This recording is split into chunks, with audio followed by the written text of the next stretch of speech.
Last ഒരു 2 year നമ്മൾ ഈ സോളാറിൻ്റെ ഒരു ജേണി നോക്കുമ്പോൾ ഞാൻ ഫേസ്ബുക്ക് ത്രൂവും പേപ്പർ ന്യൂസ് ത്രൂവും വീഡിയോ, അതായത് യൂട്യൂബ് വീഡിയോ ത്രൂ ഒക്കെ എൻ്റെ പല ഫ്രണ്ട്സും ഞാൻ ഈ സോളാർ ഫീൽഡിലുള്ളത് കൊണ്ട് എനിക്ക് അയച്ചു തരാറുണ്ട്.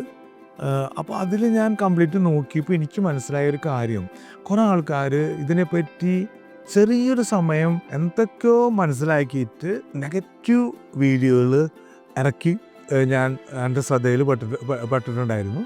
അപ്പോൾ അതിനെപ്പറ്റി എനിക്ക് പറയാനുള്ളത്, നമ്മളുടെ കേരളത്തിലുള്ള ഒരു വ്യക്തിയും ഇതിനെപ്പറ്റി ഒരു ഡൗട്ടും ഈ സോളാറിനെ പറ്റി വിചാരിക്കേണ്ട യാതൊരു ആവശ്യമില്ല.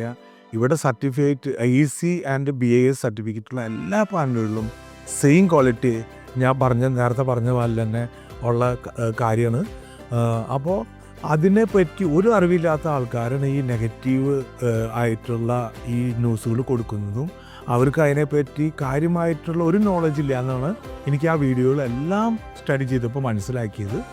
അപ്പോൾ നിങ്ങൾ ആരും അതിനെപ്പറ്റി കേട്ടിട്ട് ഫീൽ ബാഡ് എന്നുള്ളൊരു റിക്വയർമെൻറ്റ് ഇവിടെ ഇല്ല. നിങ്ങൾ ധൈര്യമായിട്ട് ഈ ഇംപ്ലിമെൻറ്റേഷൻ ഓഫ് ഈ പ്രൊജക്റ്റിലേക്ക് ധൈര്യമായിട്ട് പോയി നിങ്ങൾക്ക് എത്രയും പെട്ടെന്ന് തന്നെ അതിൻ്റെ ബെനിഫിഷ്യറി ആവാമെന്നുള്ളതാണ് എനിക്ക് പറയാനുള്ളത്.